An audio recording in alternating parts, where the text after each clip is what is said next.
कांग्रेस हुकूमत सिर्फ वादों में मसरूफ, अमली इक़दामात नदारद, ख़वातीन से किए गए वादे पूरे नहीं किए गए। तेलंगाना जागृति जद्दोजहद और इनक़लाब की अलामत, रामकोटी व दीगर की शमूलियत के कविता का खिताब। एलबी नगर हल्के के मंसूराबाद के मारूफ बीसी रहनुमा रामकोटी ने आज तेलंगाना जागृति में शमूलियत इख्तियार की। बंजारा हिल्स में वाक़े जागृति के दफ्तर में मुनक़िदा प्रोग्राम में तेलंगाना जागृति के सदर कल्वाकुंटला कविता ने रामकोटी के साथ 350 से ज़ायद कारकुनों को जागृति के खंडवा उड़ाकर तंजीम में खैर मकदम किया। इस मौके पर कल्वाकुंटला कविता ने अपने खिताब में कहा है कि जागृति में शामिल होना महज एक वाबस्तगी नहीं बल्कि एक अहद है। ये बदकमा खेलने जैसा जोश रखता है और इसी जज्बे के साथ जिद्दोजहद करने की जिम्मेदारी भी देता है। इन्होंने कहा है कि मौजूदा हुकूमत ने अवाम से किए गए वादों को फरामोश कर दिया है। ख़वातीन को माहाना 2500 रुपए देने का वादा किया गया था, मगर वो वादा धोखा साबित हुआ। माजी में सरकारी दवाखाने में ज़िंदगी पर ख़वातीन को KCR किट फराहम की जाती थी, लेकिन कांग्रेस के इक़्तिदार में आने के बाद ये स्कीम बंद कर दी गई और अब इस सहूलत की बहाली के लिए लड़ना होगा। कविता ने कहा है कि गरीब लड़की की शादी में 1 तोला सोना देने का भी वादा पूरा नहीं हुआ, जबकि हुकूमत ने इक़्तिदार में आने से कबल हर साल 2 लाख मुलाजिमतें देने का ऐलान किया था, मगर आज तक एक भी रोजगार फराहम नहीं किया गया। इन्होंने कहा है कि ये हुकूमत सिर्फ वादे करने में मसरूफ है, अमली इक़दामात कहीं नजर नहीं आते। इन्होंने कहा है कि हुकूमत BC बिल लाने का भी वादा किया था, लेकिन वो वादा भी अधूरा रह गया।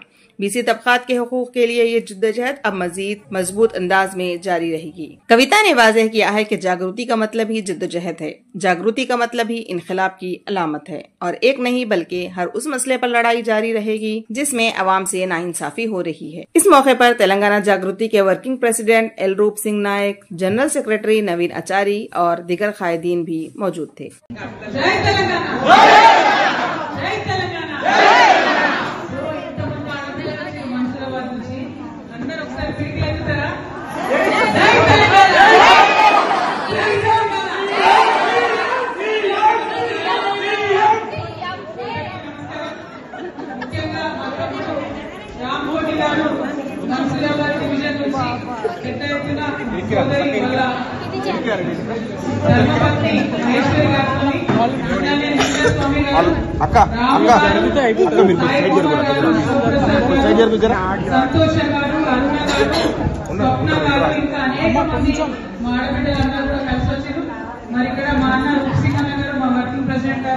నవీనాచారి గారు, వాళ్ళ కోల శ్రీనివాస్ అన్న గారు, మన మారన్న గారు, సమ్ముడు నరేష్ గారు, రాజమల్ల బాలకృష్ణ గారు అందరూ కూడా నాయకులు ఉన్నారు. వారందరి సమక్షంలో మీరు చేస్తున్నారు.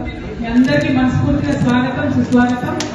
మరి ఒకటే గుర్తుపెట్టుకోండి, జాగృతిలో చేరడం అంటే బతుకమ్మ ఆడినట్టు అందంగా కూడా ఉంటుంది, అట్లనే పిడికిలెత్తి పోరాటం చేయాల్సి కూడా ఉంటుంది. ఓకేనా? పోరాటం దేనికోసం? మనకి ఏదైతే 2500 ఇస్తామని ఆడబిడ్డలకు లేకుండా మోసం చేసినట్టు కొట్లాడాల్సి ఉంటుంది. అంతకుముందు అప్పుడో ఇప్పుడో మనకు ప్రసవానికి పోతే ఒక 12,000 రూపాయలు వచ్చేది, గిఫ్ట్ వచ్చేది. ఇప్పుడు అది వస్తలేదు, బంద్ అయినందుకు కొట్లాట చేయాలి. అవునా కాదు?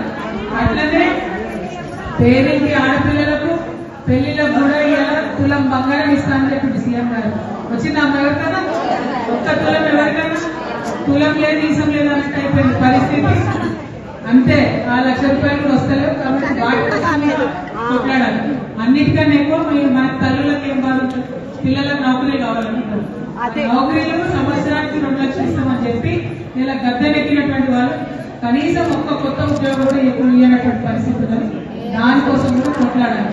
అన్నిటికన్నా ఎక్కువ మరి మన BC బిల్ ఇస్తామని చెప్పి ఇవ్వకుండా మోసం చేసినందుకు దానికోసం కూడా కొట్లాడాలి. 1 కాదు 2 కాదు. జాగృతి అంటేనే పోరాటాల బావుగా, జాగృతి అంటేనే విప్లవాల జెండా. దానికి సిద్ధంగా